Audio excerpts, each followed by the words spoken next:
JM, we're good to go. Okay, thank you very much. Hello, everyone. Good morning, good afternoon, good evening, wherever you are in the world.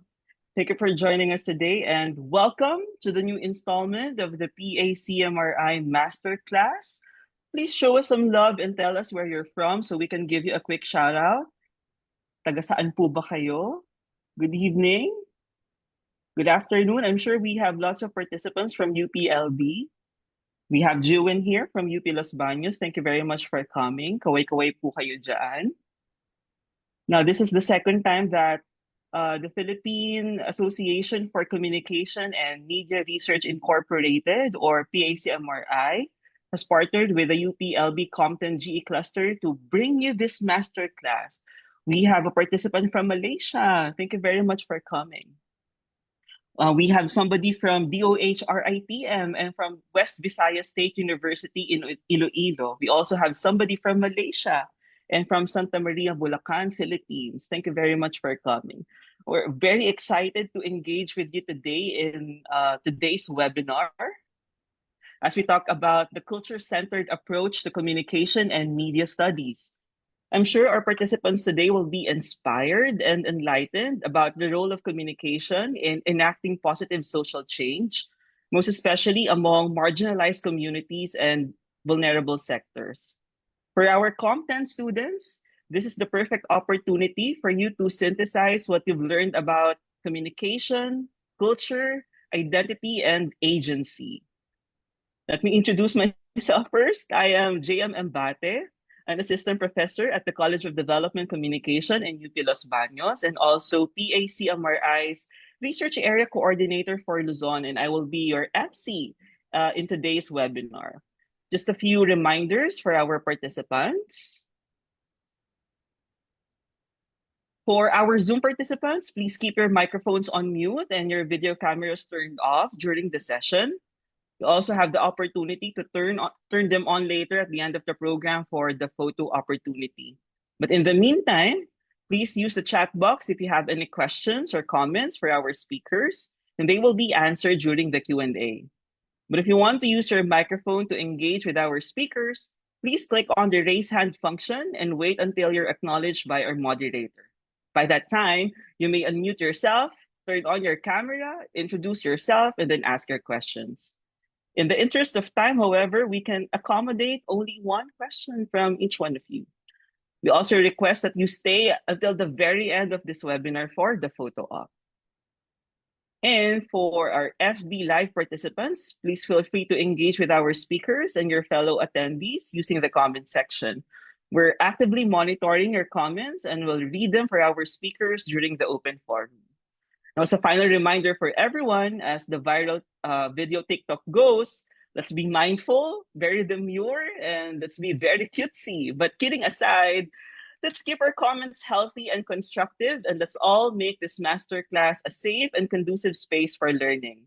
If you are on board with me, show your heart reacts one more time. All right.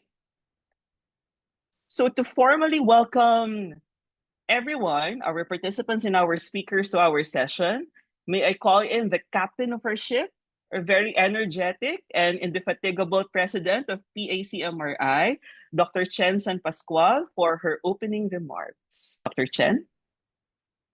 Thank you, JM. Hello, everyone. Good afternoon. Magandang hapon. Welcome to the fourth session of this year's PACMRI Masterclass series. We are currently live in Zoom and live streaming through our official Facebook page. So hello, everyone. Our session this afternoon is made extra special as it is PACMRI's second collaboration with the University of the Philippines, Los Baños, General Education Cluster on Communication. Later, our colleague from UPLB will tell us more about their efforts in expanding communication and media discourse outside the GE classroom. And as practiced in the previous masterclass sessions, let me first introduce PACMRI, especially to our first-timers here. Hello sa inyo. PACMRI, or the Philippine Association for Communication and Media Research Incorporated is a University of the Philippines-based non-stock organization that aims to advance knowledge in communication and media phenomena involving the Filipinos and the Philippines. We are very young, founded in 2019 by the UP Department of Communication Research. PACMRI envisions a knowledge-based society that values, uses, and innovates communication and media research. PACMRI endeavors to promote the systematic study of developments, changes, and challenges in Philippine communication and media to contribute to the enhancing of competencies of local communication and media researchers in conducting and disseminating scholarly works, and of course, to facilitate the engagement of communication and media practitioners and institutions in Philippine society. Our Masterclass series, one of our flagship projects, aims to expound on the various philosophical, contextual, practical concerns that inform and elevate the studies that we conduct. We at PACMRI hope that this series results in a vibrant and rigorous communication and media research culture in our country. This afternoon, we will learn more about the culture-centered approach to communication and media studies. Culture-centered approach is a solid anchor for evidence-based inquiries and advocacies that could inform movements and inspire social change. So if you are looking for an approach that would clearly deliver strong theoretical, methodological, and practical significance, alam niyo yan, the culture-centered approach is definitely something that you should be exploring. So please invite your colleagues and friends to join us. They can still catch up to our Facebook live streaming. And by the way, all our online masterclass sessions are available in our PACMRI's digital platforms. And these are all accessible for free. You are all welcome to view and to share our content. Mabuhay ang pananaliksik at mga mananaliksik ng komunikasyon at media. Let us all have an engaging afternoon. Muli, magandang hapon, magandang umaga, magandang gabi sa ating lahat. Thank you. All right, thank you very much, Dr. Chen. Now, to also welcome everyone and to tell us more about this partnership between PACMRI and the UPLB Compton GE Cluster, I'd like to invite to the Zoom space the Department Chair of the UPLB Department of Development, Broadcasting, and Telecommunication, and one of our Compton coordinators at the University of the Philippines, Los Baños, my colleague from DevCom, Dr. Trina Lea Mendoza.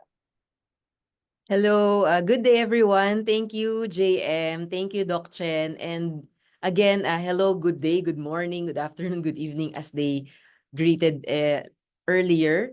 So where do I start? I would like to say hello to our PACMRI colleagues and also to our guest speakers, Dr. Mohan Dutta and Dr. Sudeshna Roy. And I'd like to share a little bit about COM10, the GE Conversations. So every semester, GE conversations are conducted by faculty from the who are teaching general education courses at UPLB. So from the Com10 cluster of UPLB, what we did was to for this first semester, we partnered with the PACMRI.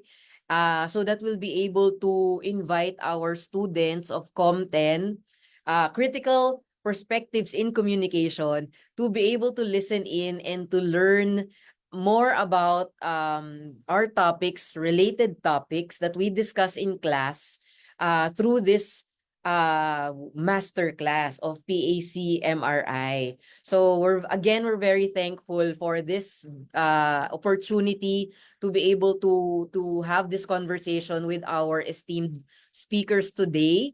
And I think, as JM mentioned earlier, actually we've been talking about com and culture since the first module, right?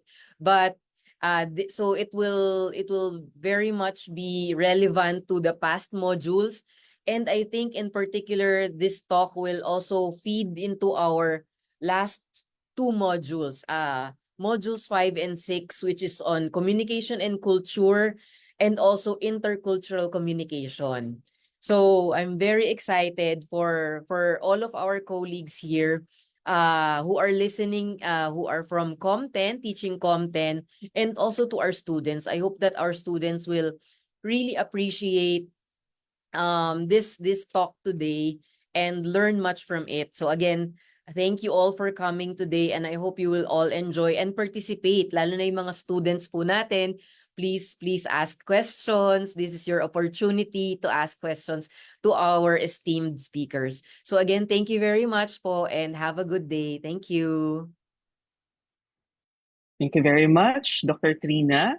Now, at this point, I'd like to introduce you to our session moderator in today's masterclass.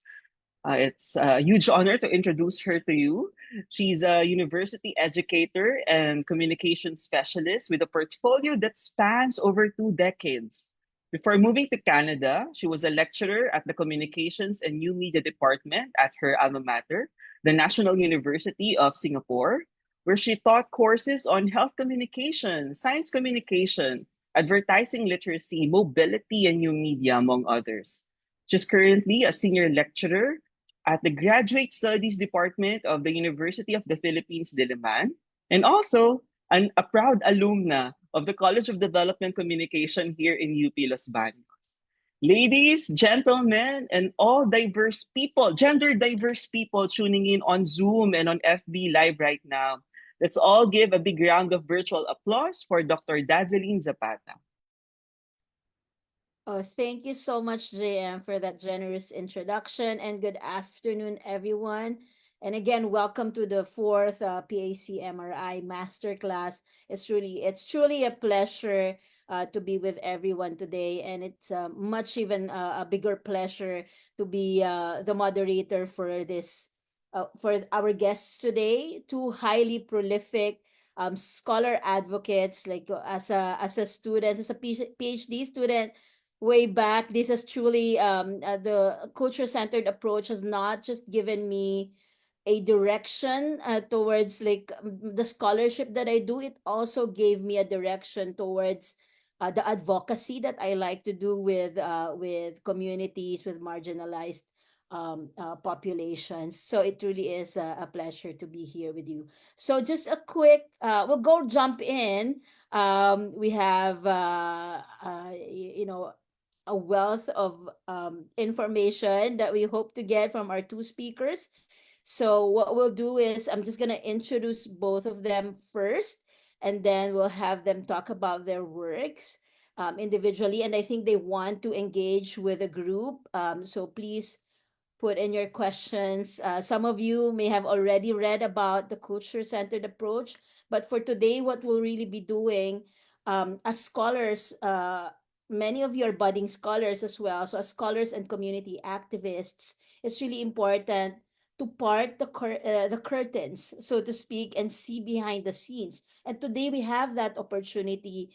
We have, when we talk about scholarship, and we've always been um, it's sort of like borrowing lenses for us to use to explain and to understand our own experiences, and sometimes that in and of itself feels alienating. So today we're going to hear from our speakers who have, if we can use that, like have broken through the ceiling, the glass ceiling, and have like really, if you look them up, you'll see all of the wonderful works that they have done around not just talking about culture, but also putting a spot on the discussion on scholarships coming from the global south, and not only that, but putting culture at the very center of the conversation. So today we will pack culture. When we talk about media and culture, what do we really mean by that, and what does it mean to put uh, that culture at the center of scholarship, and what it means to decolonize that space. So, without further ado, I'm going to introduce both of our speakers. I'm going to start with my very own PhD supervisor. I am so honored and happy to introduce Professor Mohan Dutta. So, Professor Mohan Dutta is a Dean's Professor uh, of Communication at Massey University. He is the director of the Center for Culture Centered Approach to Research and Evaluation, developing culturally centered, community based projects of social change, advocacy, and activism that articulate health as a human right. Prof. Mohan Datta's research examines the role of advocacy and activism in challenging marginalizing structures, the relationship between poverty and health, political economy of global health policies, the mobilization of cultural tropes for the justification of neo-colonial health development projects, and the ways in which participatory culture-centered processes and strategies of radical democracy that serve as access of global social change. And who else to talk about the culture-centered approach but the theorist himself, right? So let's give a warm round of applause to Professor Mohan Datta. Hi, Prof. Mohan. Good evening from where you are. Hi, Dazzy. Thank you so much for having me. And it's a pleasure to be here with you all. I want to begin by acknowledging the ancestors of Rangitane, who are the owners of this land on which I stand, and whose wisdom and love and care shape the knowledge infrastructures through which I'm participating in this conversation. It's really important when talking about decolonizing communication that I acknowledge my place here in Aotearoa, New Zealand, where the leadership of Maori has been at the forefront of decolonizing methodologies. I'm sure many of you have read the work of Professor Linda Tuhuai Smith, and Professor Smith is part of the leadership that has brought about the Kaupapa Maori movement, which is an indigenous movement to decolonize knowledge infrastructures.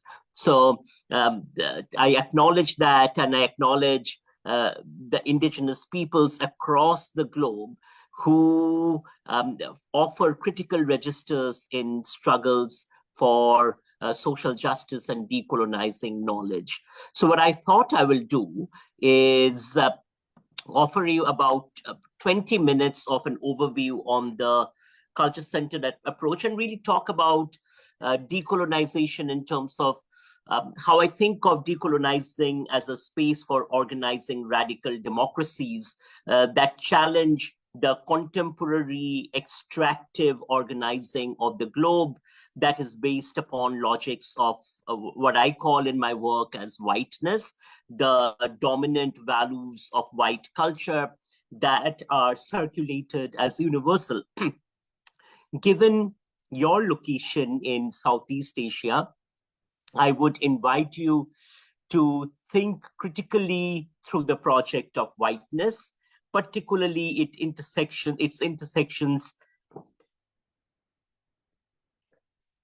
with secular colonialism and racial capitalism, its intersections with empire, imperial formations that is critical in the context of Philippines. If you think about the American empire and the ways in which it went about establishing the pro-capitalist project in the Philippines, as just as much as it did in Singapore. So Southeast Asia has been a site for settler colonial interventions. Of course, the worst instances of this we witnessed in Indonesia, where the US sponsored a large-scale genocide in the mid-1960s, where thousands of decolonial, anti-colonial activists, union workers, organizers, teachers were assassinated by a regime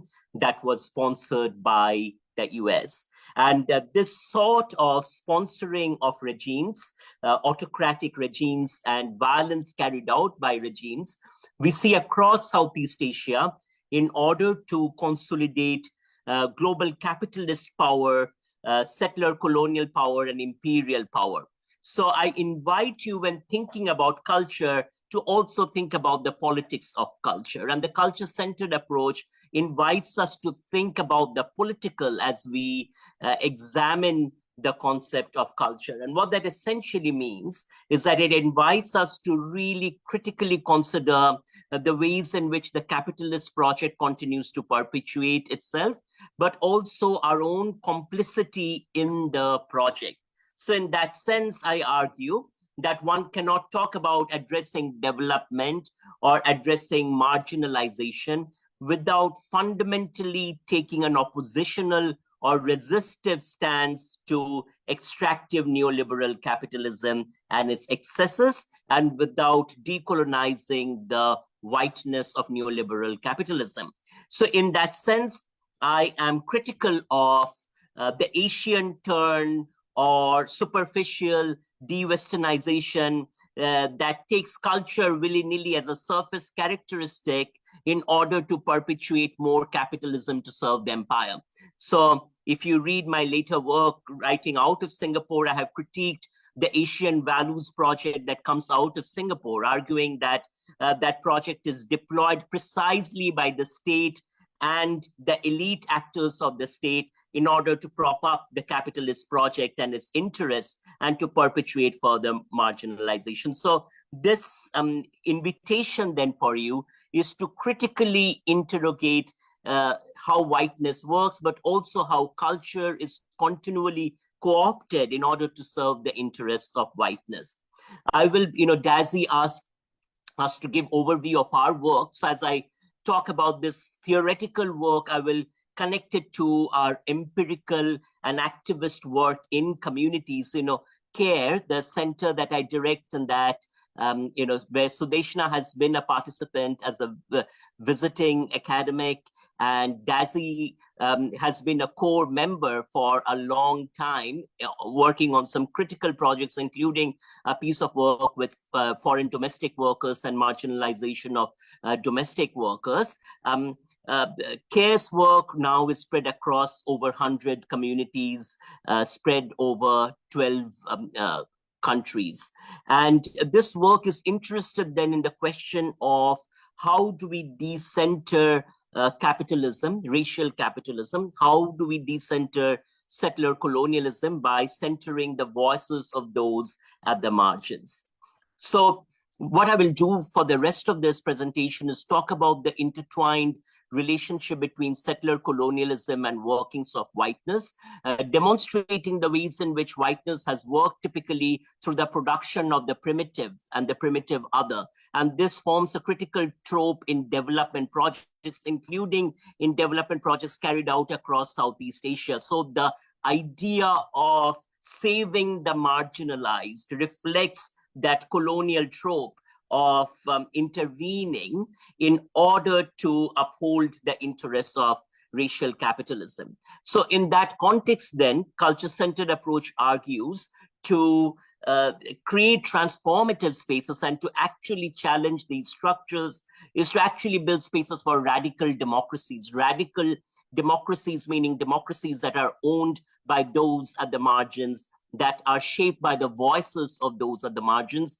So I would talk about a concept called voice infrastructures and then argue that these voice infrastructures are critical to imagining resistance now and imagining resistance for our futures amidst struggles for climate justice, amidst struggles against global pandemics, and against continual global exploitation of the underclasses.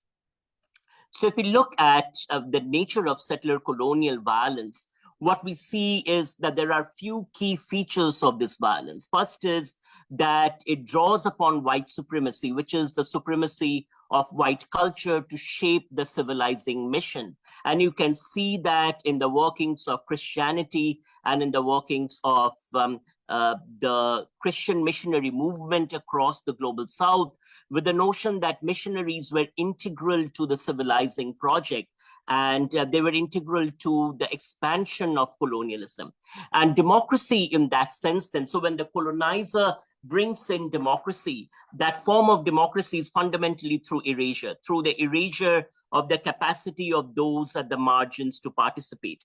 And this is worked out by continually framing the margins as primitive, as backward, in terms that depict the margins in characteristics of animals less than human, and that justifies the ongoing erasure of the margins. And this then forms the discursive infrastructure that legitimizes colonial violence. We are seeing it right now in the form of the genocidal violence that is being carried out by Israel on Palestine. And of course, this violence is not new. It is a project that has been going on for the last 7 decades. But if you are paying attention to the crisis right now in Gaza, what you would see is the continual framing of Palestinians in terms of terror as the terrorist, as animals, as less than human, as the uncivilized. That then justifies the violence of colonialism. And of course, if you think about the work of Gandhi, when Gandhi was asked the question, what do you think of Western civilization? He retorted with the response, and quite powerful response, is there such a thing? And that brings us to this very notion that the civilizing nation itself works on the production of the primitive other, while actually perpetuating a form of primitive culture of violence. So we don't look at this primitive culture of violence because it is dressed up as democracy, it is dressed up as a civilization, it is dressed up as modernization. So this architecture then has formed the basis for ongoing rapes, genocides, land theft, slavery, and theft of resources. So if I'm from India, and if you think about the theft that the British Empire carried out in terms of stealing resources from India over the period of colonizing India, that goes into trillions of dollars that were extracted out of India. So this is the discursive forms the basis for the material, and that is a critical component of the culture-centered approach. Now, how does this really work then? One of the ways this works is by continual perpetuation of disinformation. We now see a lot of attention paid to research on disinformation. But this research doesn't really look at the original forms of disinformation, which were crafted through colonial enterprises that categorically design misinformation to deceive and manipulate in order to serve the colonial capitalist infrastructure, in order to legitimize that colonial violence, the theft of land and theft of resources. So this produced a series of effects, and this is this kind of imagery in terms of the colonial violence carried out on anti-colonial resistance movements, whether it is in the Philippines, in Southeast Asia, in other parts of Southeast Asia, such as Indonesia, Malaysia, Vietnam, document that history of colonial violence. So when we are talking about culture, particularly from our locations across Asia, we would be remiss if we don't really look at this history of colonial violence and the culture of colonial violence to actually understand how whiteness has worked. And it has, in this process, destroyed cultural practices that are radical, that are resistive, that offer the infrastructures of dissent. It has institutionalized architectures of hate and legitimized them. It has institutionalized forms of police military violence and incarceration by continually producing the empire's other. And this, of course, tremendously impacts the health and well-being of those then that are left at the margins, that are placed at the margins. So marginalization then is not a product of individual incapability. It is not because someone is incapable. It is not because someone has lack of something that they are marginalized, but rather the feature of marginalization is structural. It is produced by structures, the systems of organizing of political and economic resources. And these structures are capitalism, colonialism, racial capitalism, colonialism, patriarchy, cisnormativity. And one needs to look at the ways in which these interplay to produce marginalization. Now, in contemporary work on the CCA, I've become more interested in this question that this kind of colonial violence and erasure of spaces at the margins could not be carried out without the participation of post-colonial elites. And this refers to, emergent work on the notion of elite capture, that elites across the global South play critical roles in this colonial project, particularly as supporters of the colonial project. So in the context of India, for instance, an entire category of elites, and when I think of Bengal, for instance, an entire category of upper class elites, and when I think about my own family and our roots, I see the ways in which this played out within my own familial infrastructure in terms of the education of a particular category of elites to rule by administration, to carry out the colonial project of divide and rule. So here I want to draw your attention to the complicity of elites in the global South in order to prop up this colonial project. So this process then has historically and continues to produce communicative inequalities in the distribution of a variety of communication resources, all the way from resources of information to representation, decision-making, voice, participation, to resources for engaging in democracy. And the culture-centered approach then asks this question: how do we build infrastructures for these voices to be heard, such that through the expression of voice, the articulation of voice, communities at the margins that have historically been erased can express their agency, through that process then articulate and draw upon ideas of culture that have systematically been erased, because culture in that sense retains those spaces of knowledge that have historically been erased, while notions of knowledge emergent from white culture have been treated as universal. So culture doesn't just really exist in the global South, it also exists in the global North. It exists in the pronouncements of science, the pronouncements of communication categories that we see in our journal articles emergent from the global North.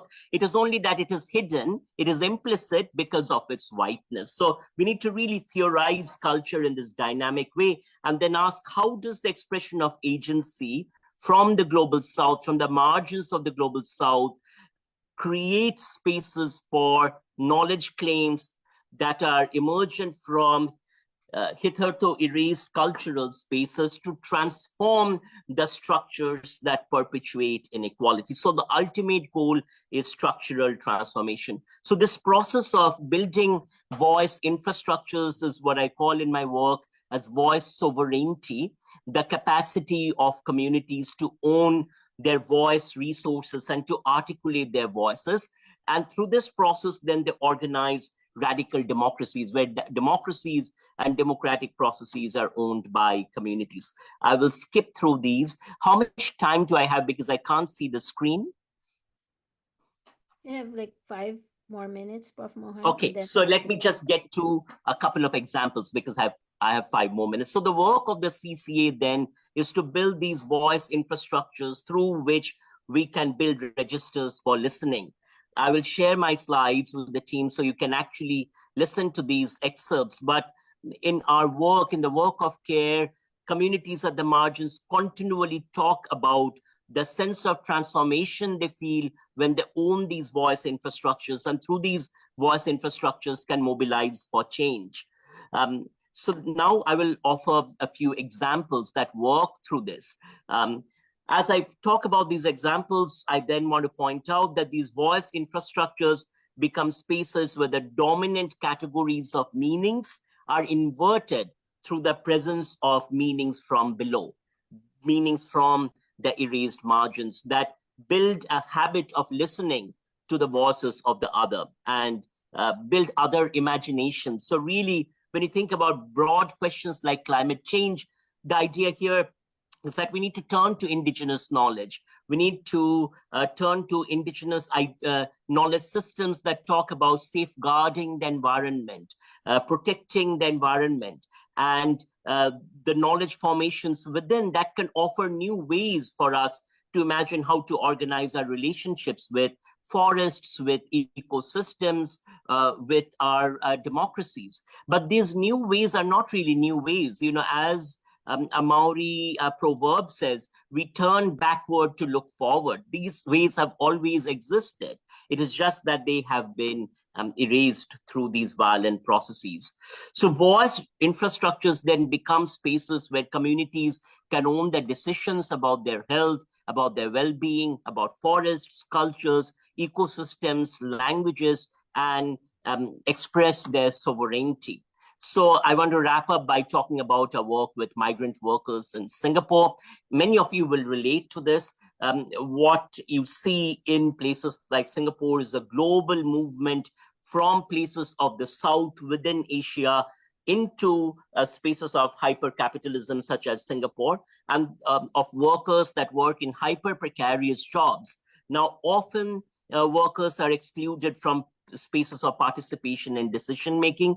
Not only that, but union organizing and collectivizing is considered a criminal act. Workers can be deported for collectivizing and for talking back against the state. So within this context, the work of building voice infrastructures becomes really powerful, because the Singapore state uses the language of Asian values to say that, oh, rights and migrant rights are Western ideas. And you see here the deployment of the cultural trope to actually really perpetuate oppressive ideas that erase voices from the margins, right? So within that context, it's really powerful when migrant workers say that, no, the idea of migrant rights or the idea of rights are very much part of Asian cultures. It is a question of how you define Asian culture and who defines Asian culture. And the point here is that it is Singapore's elite that define what is Asia and what is Asian culture. So in this context, these voice infrastructures disrupt that by centering rights as Asian values. And this becomes the basis for mobilizing around worker rights and disrupting authoritarian erasure. And this process then decenters notion of smart, efficient management of workers through the presence of the voices of workers.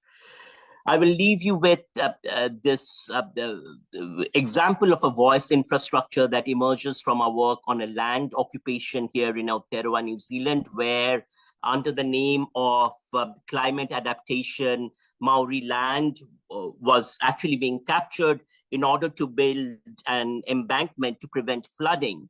And the community responded to this by saying that our voices matters. You have stolen Maori land historically, and we are going to stop this theft. So I will play this video and wrap up with that. Please let me know if you can hear it.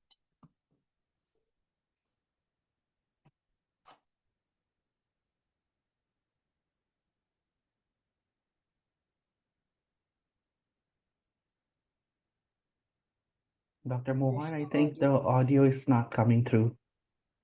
The audio isn't coming through, is it?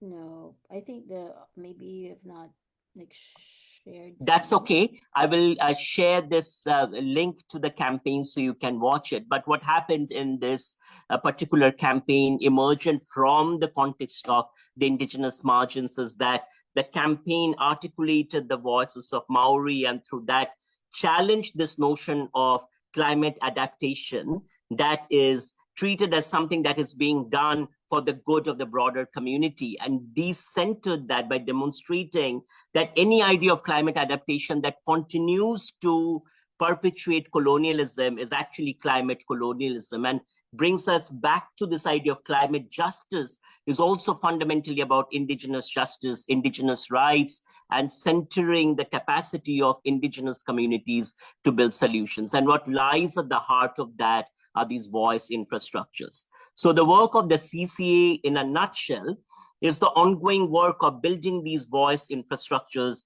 to challenge the hegemonic structures of capitalism, colonialism, and racism that continue to perpetuate erasures. Thank you. Wonderful. Round of applause Prof. Mohan, you just took me back to PhD student days. It's really wonderful to hear that passion coming from the theorist himself. Later on, we'll get a chance to ask about how the theory came about. Like just really like see behind the curtains. But I will not hold the time. I will be introducing our second masterclass speaker, none other than Professor Sudeshna Roy. And again, I invite everyone you can send your questions in advance, and then we can have that active discussion at the end. But yes, so Professor Sudeshna Roy is the Lucius W. Newman Chair of Journalism and Associate Professor in the Department of Journalism and Media Studies at the Dadrich College of Communication, Marquette University in Wisconsin. Her research and teaching interests are in the areas of media representation of minorities, politics of ethnic and racial identities, cultural politics of immigrants, migrants, and diaspora populations, intercultural communication, and peace and conflict communication, specifically in the Global South. Her work has been published in leading international peer-reviewed journals such as the Journal of Communication, Journal of Media Ethics, Media War and Conflict, International Communication Gazette, among many others.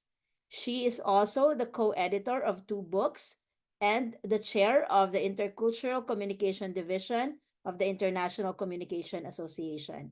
Everyone, a warm welcome to Professor Sudeshna Roy. Thank you very much for this opportunity. It is a pleasure to interact with your students and your colleagues. And it is always nice for people who are in our field, as scholars, teachers, to have the opportunity to interact with students from across the world, with colleagues who are doing wonderful work in different parts, and especially colleagues who are doing so much to bring about social change and social justice. So it is an honor to share the stage with Mohan. I thought that I'm going to talk specifically about the scope of the culture-centered approach to communication and media research. You've already heard a little bit about how this came about, what are the premises within which this approach came about. I wanted to specifically talk about the cultural context of the culture-centered approach. What it means to identify areas of intervention, because that is a very important aspect when students come across a situation or an issue or a phenomenon. Many times they can't even figure out whether this is an area of intervention. And that is a very important part as a global citizen, whether you are able to identify, okay, can I utilize what I've learned in my class to this situation, to what is unfolding in front of me. So there is that. And then I did want to talk about how power dynamics works. I want to bring about bring to the center the idea of narrative and storytelling, which is a very key aspect of the culture-centered approach. And then I'll finish off with some ethical considerations. So specifically to do with how I have applied the culture-centered approach in my work, I see that there are, so Mohan, when he started or when he conceptualized this in the field of health communication originally. But it has such a wide variety of applicability today, if you really think about it. First and foremost, when we understand how cultural backgrounds influence our communication styles and our ways of consuming media and how we interpret media, how can we not then approach or recognize the cultural context as being crucial in the meaning-making process? So for any kind of intervention, for any kind of resistance, for any kind of voice to bring to the center, the identity and meaningfulness of culture is at the center. So let me give you an example here. A few years ago, I did a project of collecting interviews with Syrian refugees who were in Jordan, Egypt, and Lebanon. While I was there collecting these interviews about their experiences of being vilified in the media of the Middle East, I heard all of these stories, and I was doing all these interviews in universities in Egypt, in Jordan, and in Lebanon. So university students were telling us what they felt were the representation of Syrian refugees, because the Syrian civil war was unfolding in a very terrible way. Again, colonial aftermath.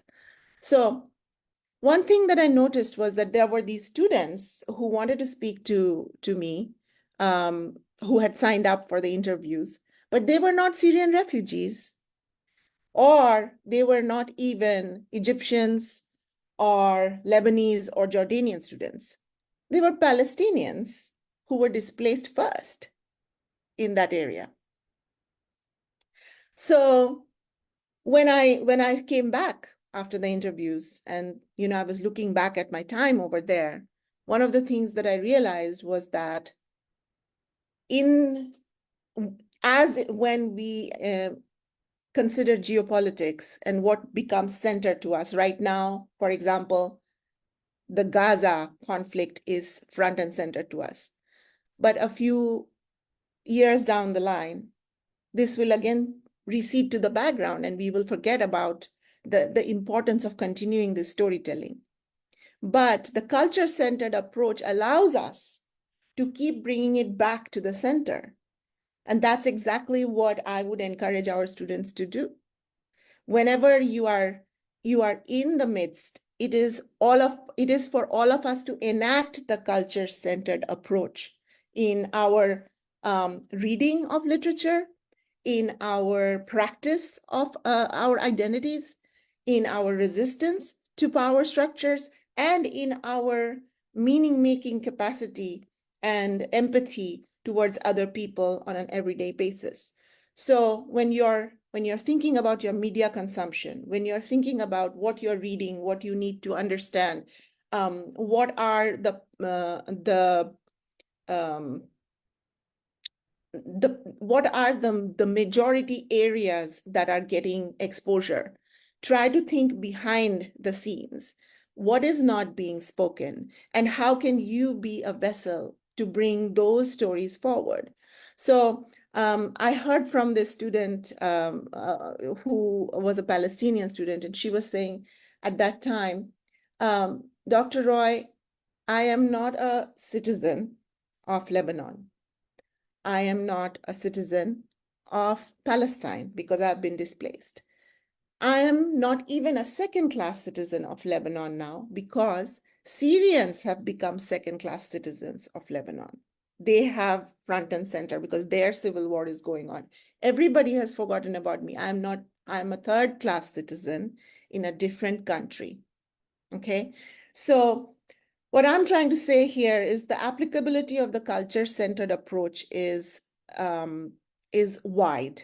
You can always bring that approach to touch upon stories and touch upon areas of conflict, areas of issues that are being pushed aside, as Dr. Dutta talked about, in terms of more marginalization, erasure, and the critical engagement that culture-centered approach allows us to do is by encouraging critical thinking about media representation and social impact, So it involves students being always questioning the stereotypes, the representation, and the implications of media practices, because these media practices are being enacted, are being funded by the colonials, the settler colonial projects, the elite capture project. I wanted to bring one more example to today's talk. I was recently collecting data in Kashmir.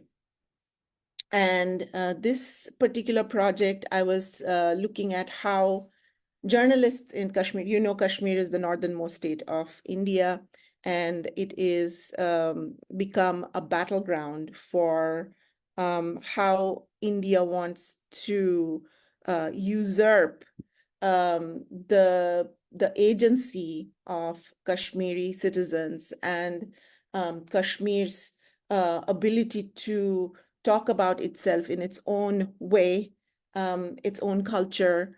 And so the media practice in Kashmir now is under siege by the Indian government. So I had gone and I interviewed all of these journalists who are working in Kashmir. And one of the biggest things I found out from it all, you know, you would think that it is all a question of doom and gloom. You know, Dr. Dutta was trying to show you that clip when land was being grabbed and how people resisted. Resistance comes in such beautiful forms, and culture-centered approach allows us to recognize that. So the subversive ways in which journalists are still able to file stories that actually matter, that go against the very, very powerful Indian government in so many different ways. So one of the stories was they have used humor to bring in stories that would have otherwise been sidelined. They have used, they have traveled from one state to another by bus and filed stories in another state so that the actual story gets out, but the voice is theirs. So there is always a way for culture-centered approach to take center stage, to make it what is that word? Polycentric rather than unicentric or, you know, Western-centric. So those ideas of narrative and storytelling, you know, valuing the local narratives, the indigenous storytelling practices as legitimate forms of knowledge, and this approach encouraging the sharing of stories that reflect the diverse cultural perspectives and diverse cultural experiences of people, so that we can work against the colonial settler project. And then finally, I'm going to talk a little bit about what it means to emphasize, you know, ethical practice under these circumstances. So there are, when you think about communicative practices and media studies and media ethics, you think about universal ethical, you know, principles. But so many of these, what is universal is actually Western ethical principles. And Dr. Dutta talked about it, you know, this is what is the norm that has been passed down. But your own ethics, the culturally centered ethics should be guiding you as you go through and do your work in communication studies and media studies.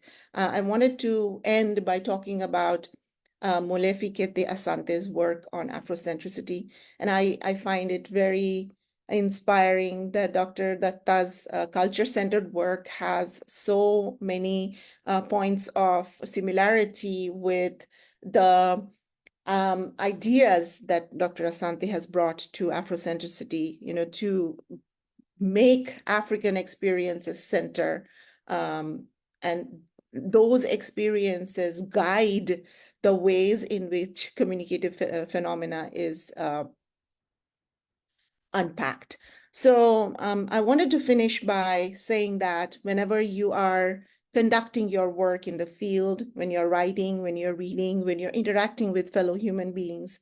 Think about what it means to identify locations of power, who is administering that power, and always remember you do have agency in bringing about a culture-centered approach of care, of ethical consideration that is rooted in your local and your own cultural center.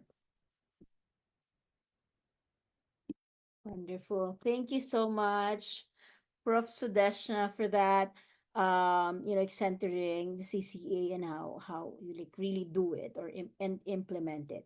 So I'm gonna invite both you and Prof. Mohan in the space. Noel, if you can help pin the two of them, and we're going to invite our audiences to ask their questions. This is our time to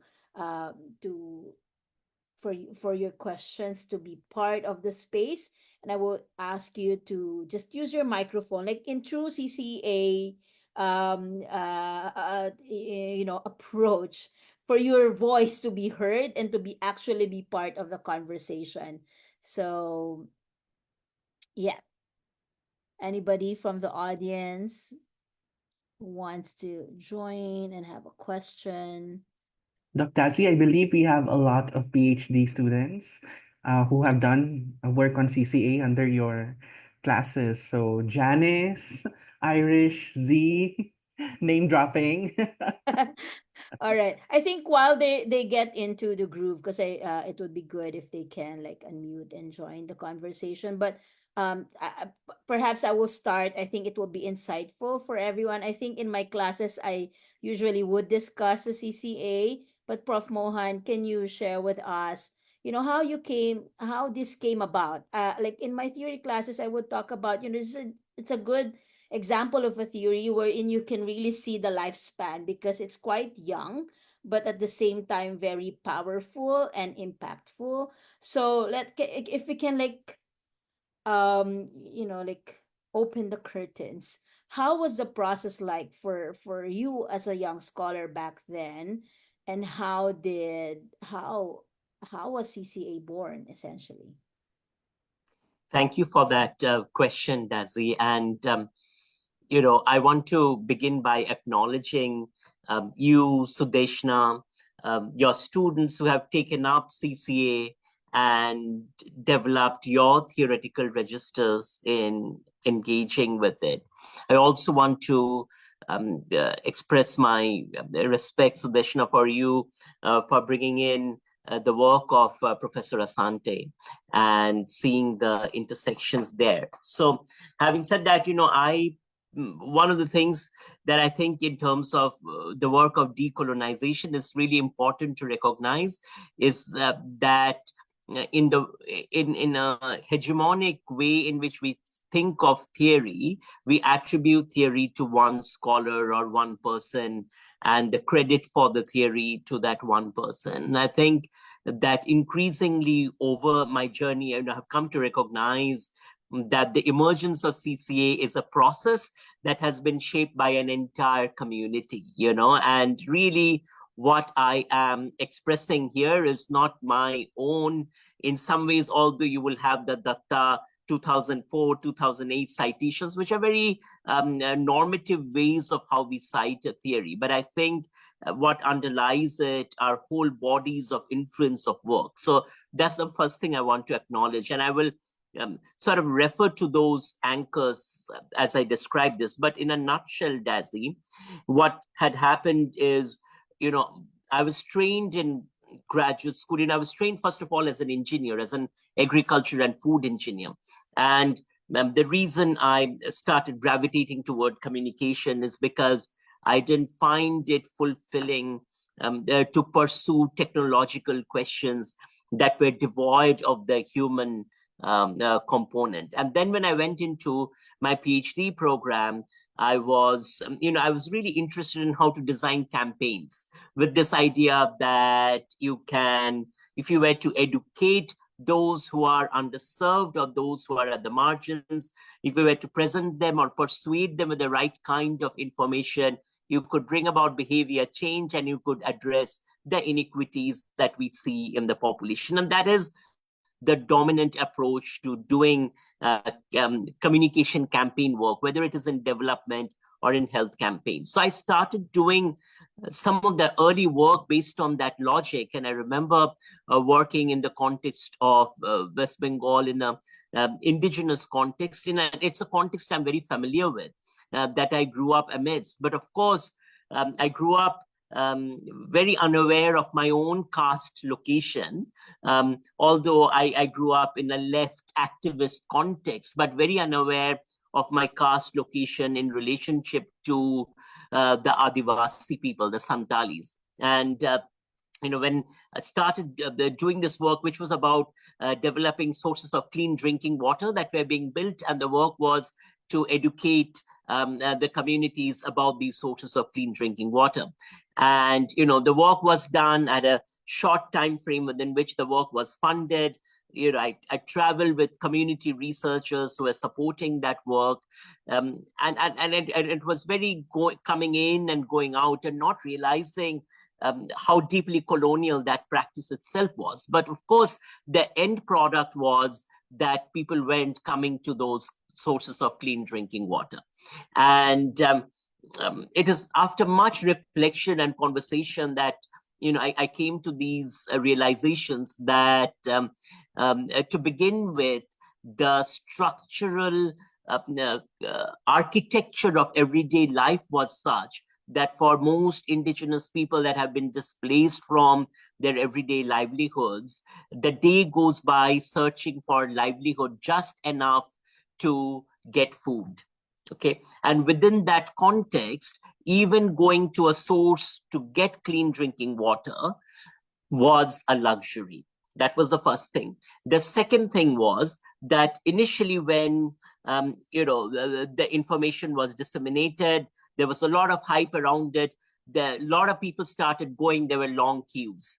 And as these queues were forming, people that were at the back of the queues again and again became really disappointed, started giving up, and started going to their everyday sources that they used to use to get clean water. And finally, when I went back and really started asking what are the key challenges to your health, they started saying that, look, the forests that we live amidst, we no longer can access these forests because there have been all these forest laws that have been created that limit how one can interact with the forests. While at the same time, the state's development projects are cutting down the trees in the forests, which to them meant that the spirits that live in the trees were going to now enter the body and start causing ill health.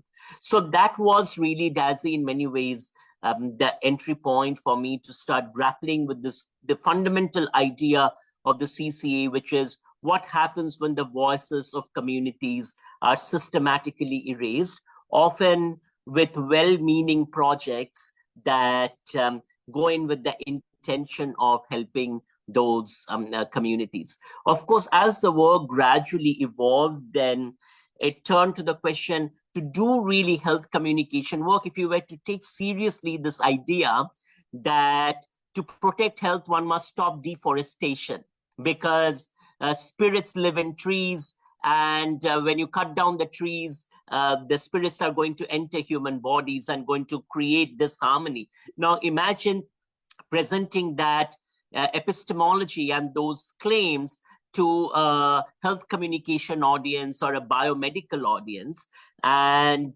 getting the kind of pushback from it that you're crazy, that you couldn't possibly believe in this epistemology, this is misinformation. So I think part of my struggle then really became one of grappling with alternative rationalities and what these rationalities teach us about human health, its relationship with food, with ecosystems, and recognizing that health is not just about the kind of individual behaviors the Western biomedical model teaches us to grapple with, but much broader about the health of the ecosystem, the health of the food we eat, the health of the forests we live amidst, Wow. And that's really, like it takes us back to, it feels like being there in that community, and here, just hearing from the experience of the Santali that really brought about this work that is now expanded throughout even other areas, even outside communication. So that's really amazing. Thank you so much for sharing that, Prof. Mohan. I'm gonna ask a similar question to Prof. Sudeshna, and then of course again I invite everyone. I have some questions that has been sent to me by Noel, so I'm gonna have him speak a little bit. But before that, Prof. Sudeshna, for you when you were starting out as a scholar, how was it to put culture at the center, and how was was it a struggle? Was it easy? Like how was that process for you? Like carving out You your own know, space. I have I have a very interesting story about how I started to put the culture-centered approach. I mean, at that time, I was not aware of Mohan's path-breaking theory, but later on, that is what matched my approach. So I came to the US later in life with two children, and I was doing PhD in communication. And we were in a very small town in northwest of the United States, in Washington State. And there was a public library there. And my children were only 3 years old and 5 years old at that time. And we came from India. In fact, Mohan and I, we are both Bengalis. So I came from Kolkata. Um, and I wanted to tell my children a little bit more about my own country, given the fact that there was no family there. I took them to the public library and I thought, okay, the United States has so much infrastructure, great public library system. So I'm sure I'm going to find some books, children's books on India. And I wanted to take those books home to read to my children. And guess what I found? All the children's books that were written about India were written by whom? You can imagine. They were all written by Western point of view. Maybe I cannot, I don't have an idea about the racial structure of people, but very definitely it was a very wide perspective. And so most of the books had these, India as this dark place, full of only forests, very bad infrastructure. I mean, we are talking about children's books with cartoons and everything, and all the cartoons were in showing, animals on the streets and snakes going around houses and so on and so forth. So, but we came from Kolkata, which is like a city of 14, 15 million people. And we were trying to figure out, well, this is not the India that we know, but this is the India that all of these children who are coming to this library would know, right?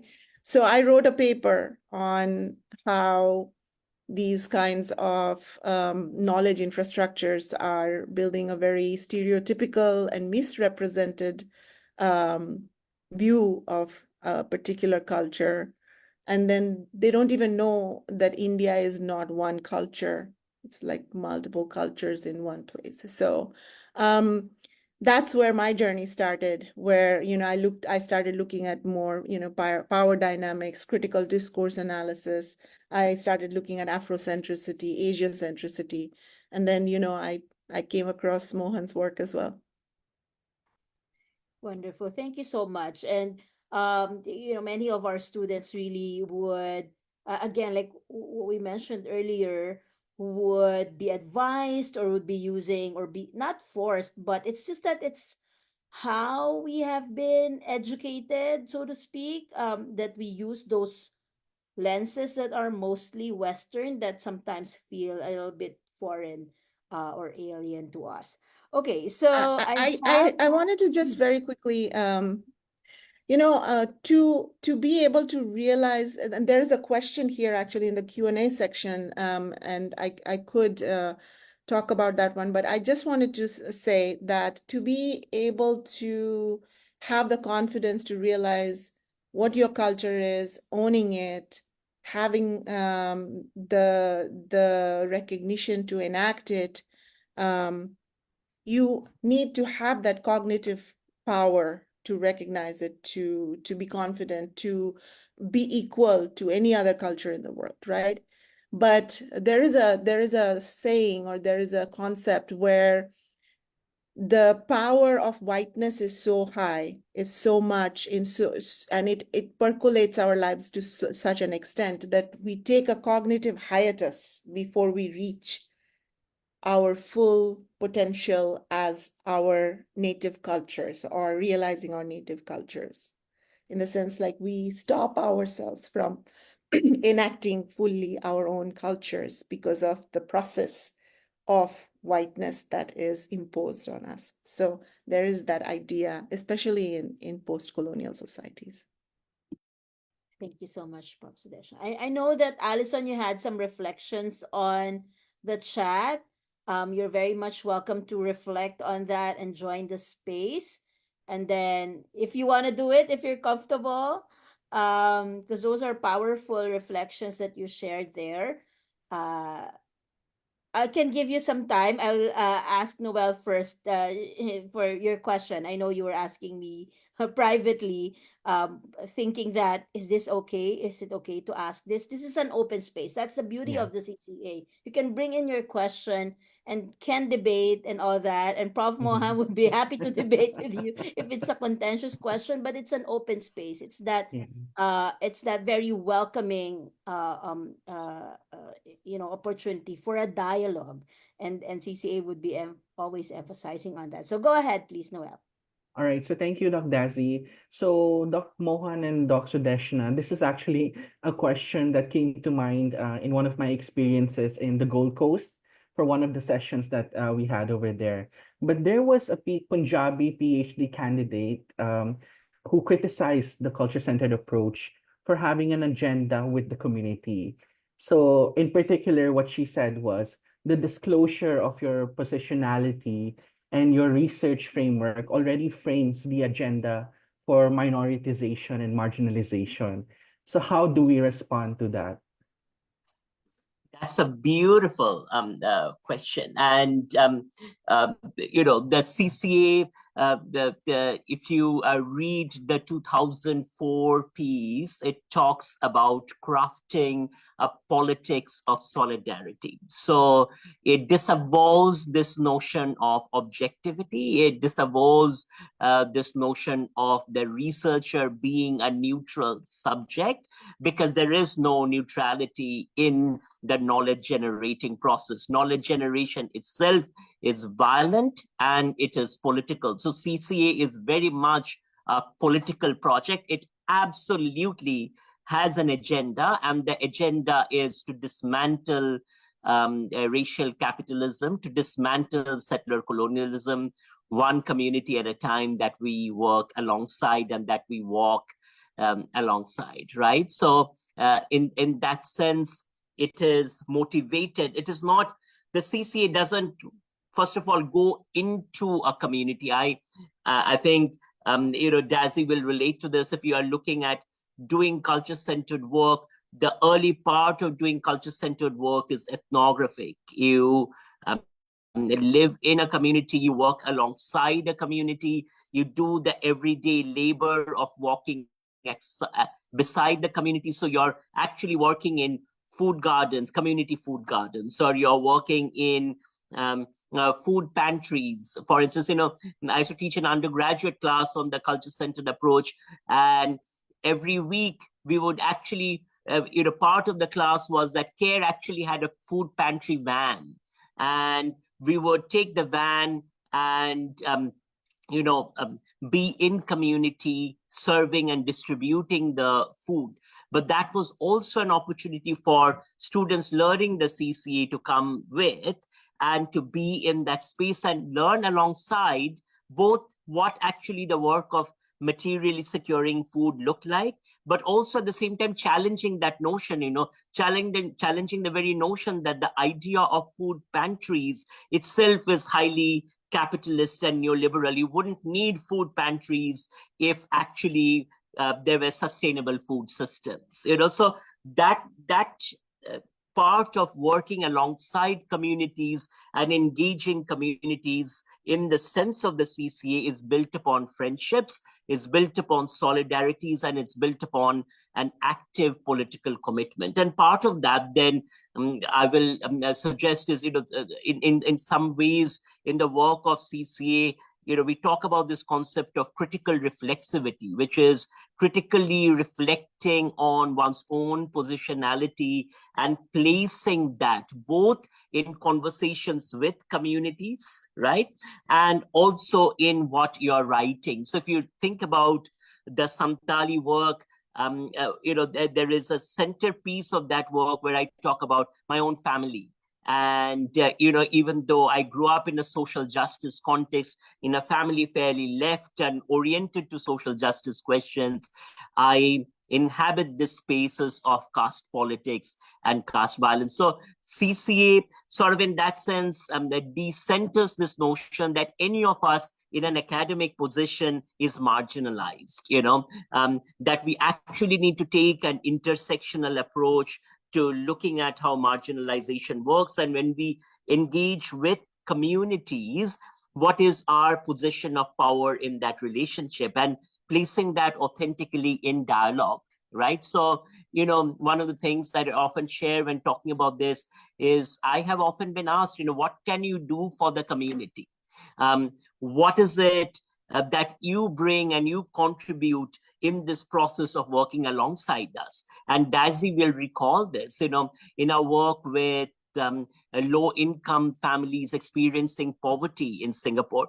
That work was fairly radical because in Singapore, one of the out-of-bound markers or OB markers is around poverty. You can't talk about poverty in Singapore. So that campaign that community advisory group came up with, saying that poverty, Singaporeans left behind.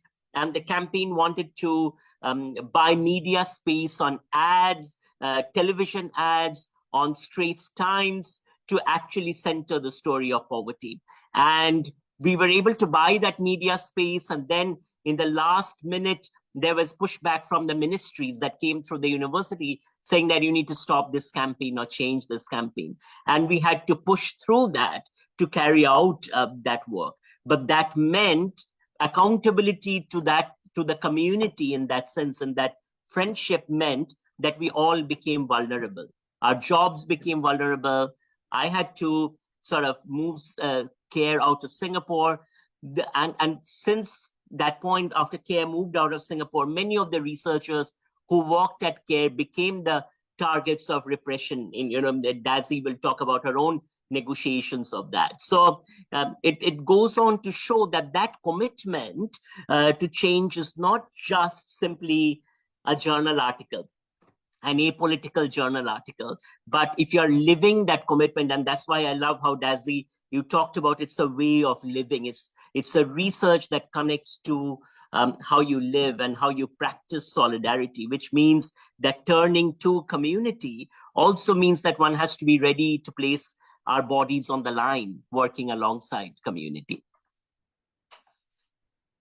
Wonderful. Does that answer your question, Noel? Because Yes, definitely. yeah, so Thank you, Doc that's the thing, Mohan. right? I mean, if we cannot, so for everyone who's still here, please feel free to ask your questions. There's no wrong or out of bounds question, because that's the only way a dialogue can ensue, right?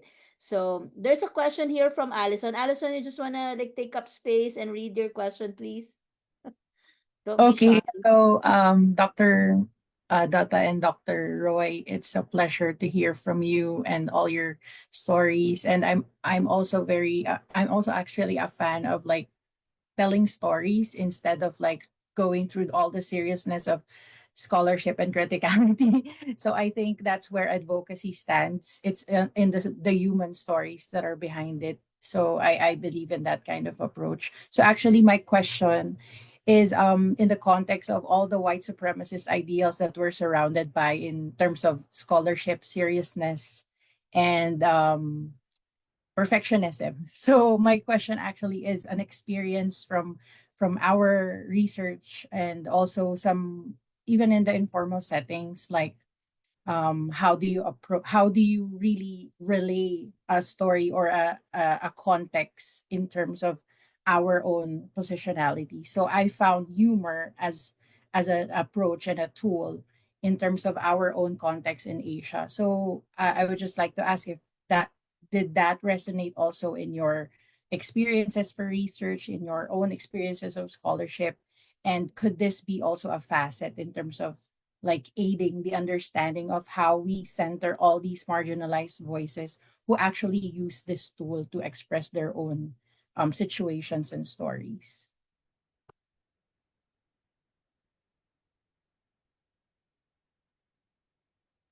Prof. Sudeshna, you want to take that? Um, that's a very interesting question, Allison. I think that humor is one of many strategies that can be used um, to center voices that are from the margins. And it could be a very culture-specific strategy. In some cultures, maybe it is a tool that allows people to save face, allows people um, to make conflict situations less tense, allows people to resist with grace. But it really depends, because we are also talking about intersectionalities in, situations where you require resistance. For example, whether humor is being used in a gendered space or not, right? What power does a space that is that has patriarchy as its basis, what power does a woman have, or gender non-binary person has to utilize the same communications tools as a male person, for example. So we have to take those things into consideration also. And then the power that the different cultures assign to different types of identities, and how those enact through different communicative means within conflict situations, within situations of social justice or control, should give you an idea as to what works and what doesn't work. But you're right that it probably is one of the strategies that is centered through a particular Southeast Asian culture, because you found it in your research, right? Yes, thank you. Prof. Mohan, do you want to add anything? Sudeshna articulated it so powerfully. I just want to say, absolutely, there is a lot to be said about strategies of humor emergent from the margins. And more broadly about emotions and affect.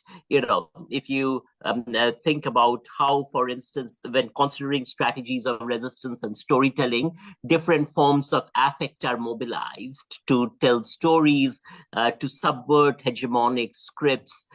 There is a lot of power in that mobilization of affect. In our work with domestic workers, for instance, when they created the Respect Our Rights campaign, it is built around affective registers, not of humor, but affective registers of anger, affective registers of disgust. So negative emotions are what are highlighted in that discursive register as a way to disrupt the state's narrative around, when we give opportunities to these domestic workers, this actually makes them mobile and gives them an economic opportunity for mobility. And they challenge that, right? To challenge that, they put forth their emotions and their affect. Absolutely. Beautiful. There's some questions here, and also it centers around trust. I'm not. I hope I'm gonna pronounce I will pronounce your name correctly. Kanasan Mutukumaran. It's a beautiful piece. You wanna join the conversation and just read this out? Your question to Prof. Mohan. Is he here? Hello, Prof. Okay. Hi. Hi, Yes. Hi, how are you? good. How about you? Yeah, fine, thank you. Thank you. I'm from Malaysia, actually. Awesome.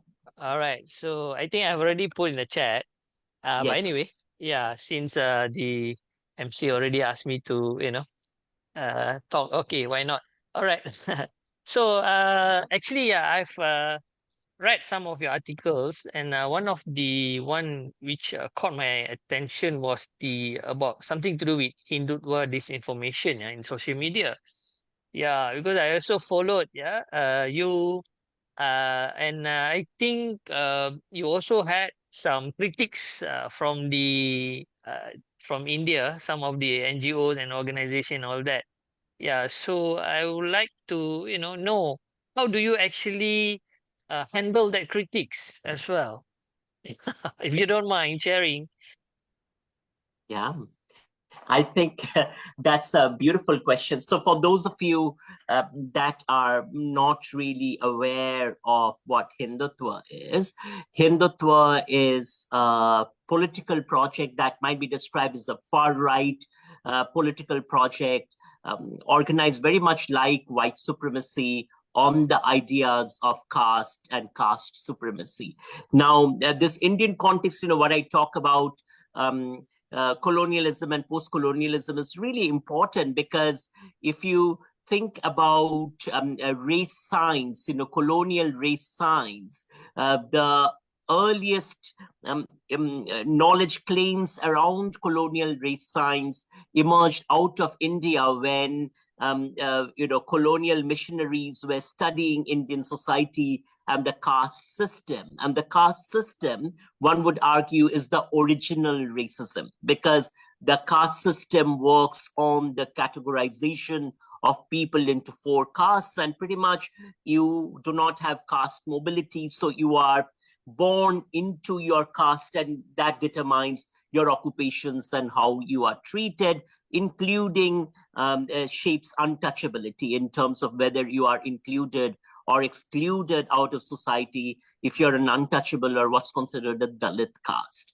Now, Yeah. Hindutva as a movement emerges out of this formation as a far right project that on one hand seeks to consolidate this kind of caste hierarchical structure, and on the other hand it does so by projecting religions outside of Hinduism as religions that are Western or foreign or invading religions. So it particularly targets Muslims and Christians, and has systematically deployed forms of violence targeting Muslims and Christians. So with that background, then, in my own work, particularly with the CCA, I have become increasingly attentive to how the language of culture and decolonization are very problematically used by caste supremacists, like talking about the idea of elites, right? Elite capture, how they are used by caste supremacists, by Hindutva, to perpetuate marginalization and casteist marginalization,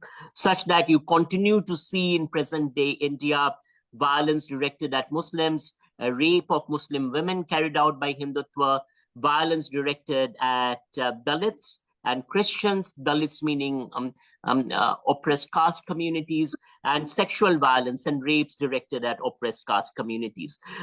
Just to give you an, pardon me? Oh, somebody And, just accidentally unmuted, I think. oh, no worries. Sorry. So just to give you an example, you can see this profile here, Anuradha Tiwari, they are posting on TikTok. This is a CEO of a company, a content production company, and she's posing and saying that these are Brahmin genes. This is an example of caste extremism. So, and it's really powerful to analyze, because it uses on one hand the narrative of gender empowerment and as a woman how she's empowered, but actually using a deeply casteist and oppressive narrative. And it is really important to critically explore these kinds of intersections, which is what CCA invites us to do, right? So coming to your question then,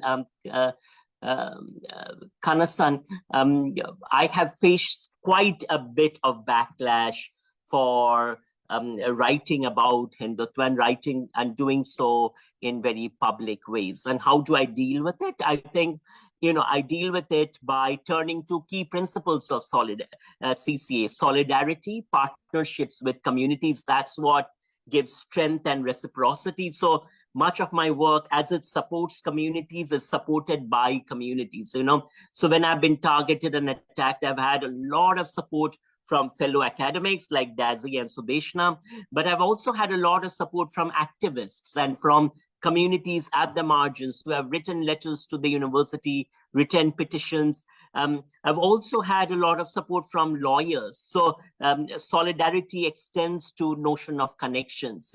I've had legal support, advocacy support in order to be able to sustain that infrastructure. And finally, how do I negotiate it is by trusting my own voice and keeping on returning to the voice. So the work doesn't stop.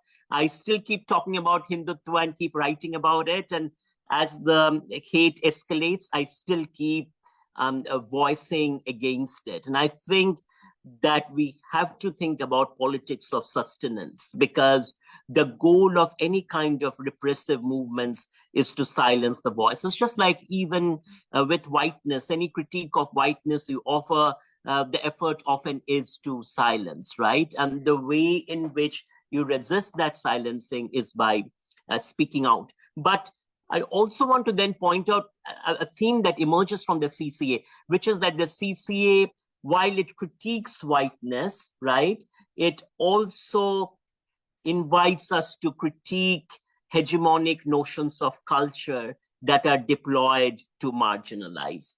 And it critiques this notion of culture being a sacred space, So I, in fact, find it quite problematic when we juxtapose the West vis-a-vis culture, because that can be used for all kinds of regressive bullshit, And the way in which we can maintain our commitment to the margins is by not only critiquing whiteness, but also critiquing any uses of culture to perpetuate marginalization. Well said. Thank you very much, Prof. Well said. Well said. All right. Thank you so much for that question. And thank you, Prof. Mohan. There are two questions from the Q&A. This one I'm gonna ask Prof. Sudeshna. And then everyone, it's 3:30 from in Prof. Sudeshna's world in the morning, so she would have to log off. But we'll take a quick photo first. The second, there's another question about trust and about works on indigenous groups. Prof. Mohan, if you can stay a bit and we can just have continue the conversation. Maybe there are some more questions out there, but we'll have Prof. Sudeshna, if you can answer this. One of these questions I think speaks a little bit about your work as well. So advice on how a scholar can completely recognize what their culture is when historically their culture is based on multiple colonization from different cultures.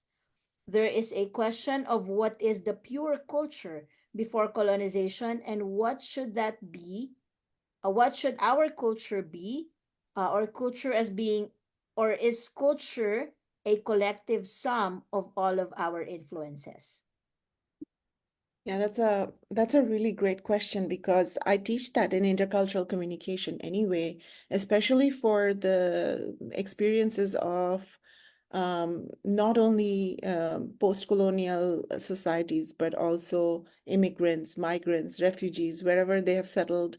They are dealing with multiple cultures, bicultures, multiple cultures as their identities. Even my children have questions about who they really are because they were born in India, but they were brought up in the US. So there are these questions. So my suggestion is always that the notion of incorporation, in the sense like you infuse your surroundings with your culture, and you take away a lot from your surrounding culture.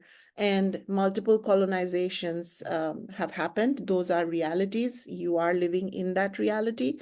So be critical of the effects of those colonizing powers, but that doesn't mean that you have to completely deny that part of you that is a product of that evolving culture, because cultures evolve, cultures adapt.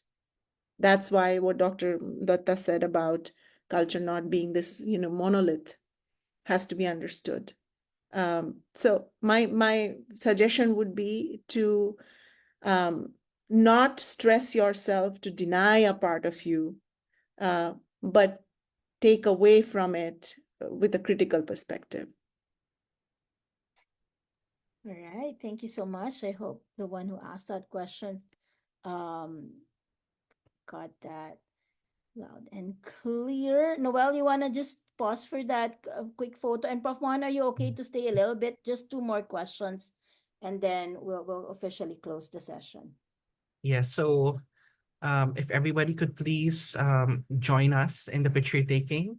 Um, we'll give you a hot minute to turn on your cameras so we could see all of your bright, smiley faces from wherever the time zone is in your side of the world. Okay, so I'm seeing a lot of PhD classmates. Hello, a lot of MA classmates. I believe also classmates and colleagues of Dr. Dazzy from Singapore. Okay, so there are three panels. I will start with panel number 1. Ready? 1, 2. One more. Safety shot. 1, 2. Okay, panel number 2. So since you don't know which panel you are, I suggest just keep your smiles. So 1, 2.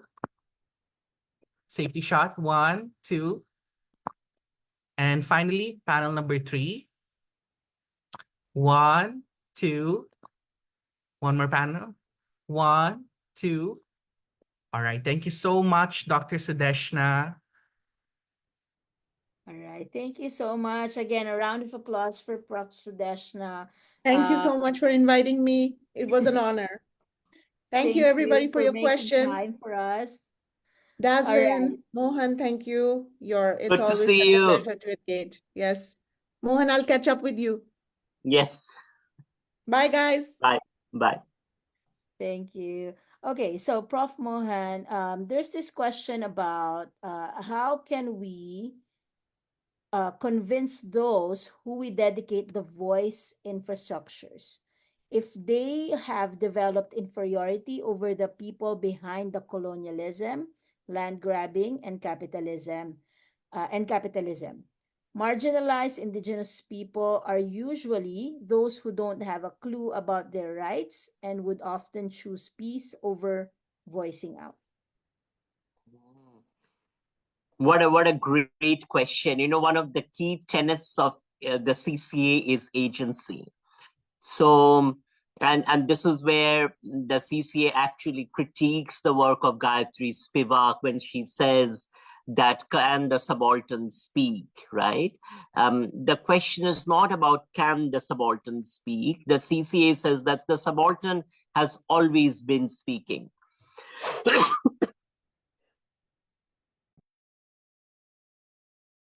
So in my experiences of working alongside communities, I've always found spaces of resistance.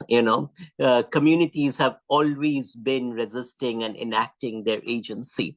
I guess the question is, are we listening? And what is it, if you turn that lens around, the question is, what is it in our learning, in our knowledge infrastructures, in our ways of organizing knowledge that stops us or prevents us from listening to these registers of resistance that are emergent from the subaltern margins, and in being in solidarity with subaltern communities in transforming structures. So what I would invite you to really do is to think about this idea that, say, indigenous communities have always been articulating their rights. So what is it that we need to do with our methods then to understand these articulations and register them as their claims to rights? It's not as if they're not making claims to rights. It is that we perhaps don't have the registers to see these articulations as claims to rights. I'll give you an example. In the most depressing of conditions, with domestic workers in shelters, say a domestic worker who has been in a shelter for 3 years, completely, one might argue, disempowered by the structures of the state, where her case is being articulated by and fought by these migrant worker activists. And we meet her for the interview the first time, and it might seem like, she really doesn't have an awareness of her rights.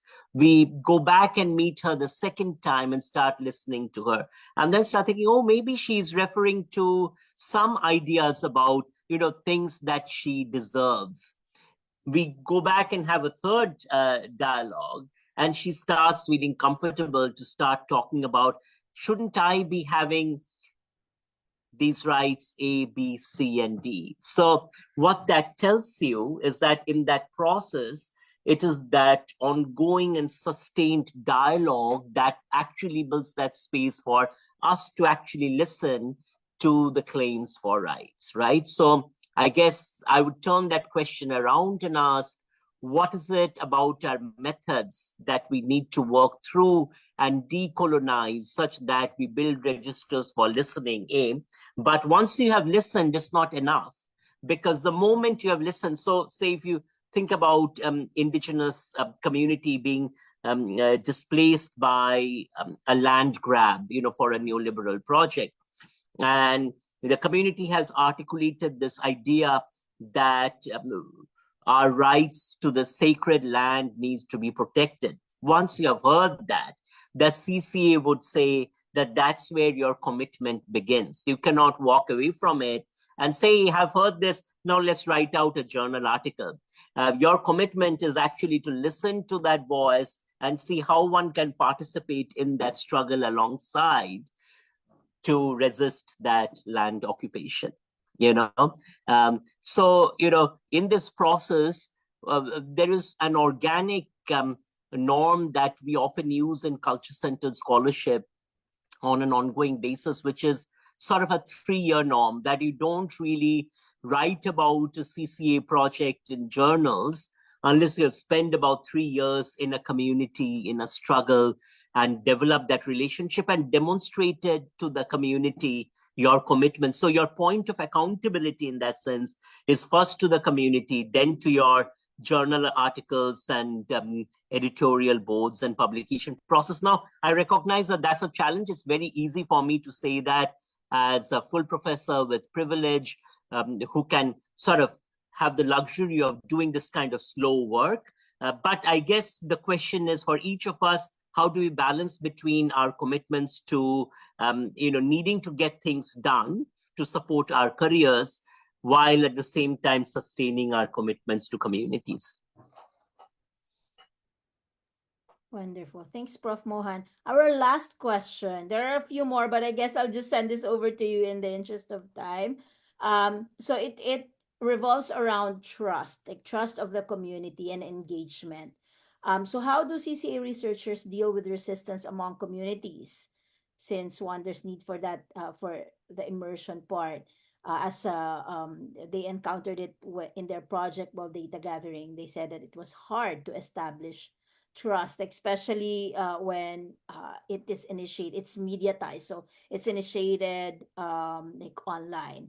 And another one that's quite related to it, it's one question essentially, how about if communities are not engaging, say with policies online, how can this behaviors of non-engagement be surfaced through the CCA? Let's get to the first question. The thing is, I find online engagement is really hard in building trust, period. And I guess part of that is because of the nature of the digital world. You think about relationships, right? How do you grow authentic relationships on online spaces, especially if you think about histories of marginalization that play out? So in that sense, I suppose, what I would say is that that process of building trust has to be relational and has to be thought of. You think about what I said about friendship. So how do you build friendships with communities in that process of engagement? And there are a few things that I can talk about. One is working alongside community researchers that belong in communities and that are from those communities with lived experiences in communities. Now, the second is finding ways of spending time in those communities. So, in the communities I work with, I personally make sure I'm placing my body in the community, in interactions. So CCA is an embodied process. It's not a method for data gathering. When you look at Dazzy's dissertation, for instance, you will see that she actually went and lived in the community. And when she lived in the community, she did the hard work of actually teaching in the community and participating in the everyday life of the community. And we have to really think about how we aspire toward those kinds of relationships where we place our body in community. And the last thing I would say is you cannot give yourself a time limit for when or how you're going to engage a community and then start gathering data. In some ways, that process of building relationships has to decolonize this register of time, noting that this kind of linear idea of time itself is a very Western idea. So what that essentially means is that if you're thinking about, say, developing a project within a semester, working with a community, then perhaps think about whether you can do that in a CCA context when you're not physically able to be present in the community. And once you start thinking that, then maybe it's a good point to rewind and think back to what might you need to start building those friendships. So during COVID, for instance, people were limited in terms of how you can actually engage with communities and build those relationships. And in that context, it is really then good to think about how you build those relationships with communities. And that's where the role of community organizers, community researchers, civil society organizations with existing relationships with communities becomes really powerful. And going to the second question, Dazzy, which was about the online engagement with community. That's with policy, that's a hard one, because I suppose, what we find continually in our work is for those at the margins of the margins, they don't engage with policies online because policies are placed online in such ways that they are scripted to create marginalizing processes, right? So I guess the question there is, rather than saying how do we drive communities to the online spaces, how can those policies be reworked and rewritten and rescripted in the kinds of communication channels? This is the question of communication inequality. You cannot solve communication inequality by putting pressure on people to get to those platforms where you have placed those policies, but rather to think about, well, what are the kinds of channels that people use in their everyday life? What are the channels that they are more likely to go to? And if it is, say, face-to-face communication, then the question is, how do you take that online information and translate it through face-to-face interactions, which means it is more work. It is embedded and embodied work, but that's what is needed. Wow, what a powerful way to to end the session. Thank you so much for those beautiful words, Prof. Mohan, and very challenging words as well. Going to pass this over to you, back to you, JM. And again, round of applause. Thank you so much, Prof. Mohan. It was wonderful. Feeling like a student again in your Thank you for in having me. class with you. Really an honor. Right, thank you very much. Wow, what a very enriching discussion that was. No? We heard about the concepts of listening, speaking, and I think there's an addition to the equation about solidarity, commitment, and conviviality. So thank you very much again. Of course, we'd like to express our sincerest gratitude for our participants for sharing your insights and for the deep engagement. We'd also like to take this opportunity um, to thank our speakers and our moderator for a very insightful discussion. So please allow me to read the citations from our certifications.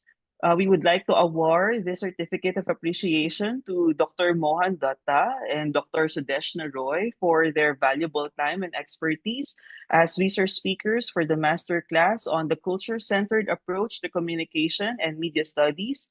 This live event is held online and is part of PACMRI 2024 Masterclass Series. Given this 11th day of October 2024, signed by Dr. Maria Rosel S. San Pascual, PACMR President, and Noel Sahid Muhad, Director of Research, PACMRI. Thank you very much, Dr. Mohan. Thank you for having me. Likewise, we also present the Certificate of Appreciation to Dr. Dazzelyn Zapata for her time and expertise as well as moderator in today's webinar, given this 11th day of October 2024, signed by Dr. Maria Rosel S. San Pascual, PACMRI President, and Assistant Professor Noel Sajid Murad, Director for Research, PACMRI. Thank you, Doc Dazi. My pleasure. To formally close the session, may I call on now the Director for Research, Assistant Professor Noel Sajid Murad. Okay, thank you very much, JM and Doc Dazi. I would like to extend our heartfelt gratitude to Dr. Mohan and Dr. Sudeshna for accepting our invitation as speakers, even with a lot of complications with the time zone. So thank you very much. It has been such a privilege to have this masterclass with both of them here at PACMRI. When I was under Dr. Dazi's PhD class in Media and Identities, she encouraged me and my classmates to present our research papers as a panel in one of the International Communication Association pre-conferences in Canada last year. So having heard and learned so much from Dr. Mohan and Dr. Sudeshna, I just knew we needed to hear their voices as well here in our country to amplify the work that we're already doing. After all, according to Dr. Mohan, whiteness as the normative framework in the production of communication and media knowledge is pretty much intertwined with the projects of colonialism and capitalism. Therefore, the democratization of the communication and media theoretical spaces needs to inculcate, adjust, and recognize the valuable contribution of Global South in knowledge formation. What this means for us, of course, is to theorize from the narratives embedded in the experiences of those, meaning us, who are disenfranchised from metropolitan, mainstream, Euro and US, neoliberal economics and society, or as we call the extractive zones. If you'd like to stay updated with the work from CARE, or the Center for Culture-Centered Approach to Research and Evaluation, Allison has already shared the links in our posts and in our Zoom chat box. I'd like to take this opportunity as well to acknowledge our institutional partners who are present with us today, as you can see here in our slide. And then I'd also like to invite everyone to join us in the National Communication Research Conference, which will be held in De La Salle University, Manila, from November 22 to 23, 2024, with the following theme: Blueprints and Imprints, the United Nations Sustainable Development Goals in Communication and Media Research. So thank you, all of you, for sharing your Friday afternoon, morning, evening with us. We hope you have been empowered by the insights shared today. And please do continue theorizing from the Global South, as it is resistance work that reinvigorates and reimagines the anti-colonial politics of social justice and social change. We look forward to having you all in our PACMRI Masterclass next month on communication and journalism in migration and diaspora studies. Maraming salamat, everyone. Back to you, JM. Thank you very much, Sir Noel. So there you have it. Thank you very much for coming. Sana ay marami tayo nakuha. Sana marami tayo ay napulot. And we hope that everyone will have a wonderful weekend and a beautiful Friday for all of us. Thank you very much and good night. Thank you. Thank you, everyone. Doc Mohan, Doc Bye-bye. Dasi. Bye-bye. Thank you very much, Doc Dazi, Dr. Thank you so Mohan. much po.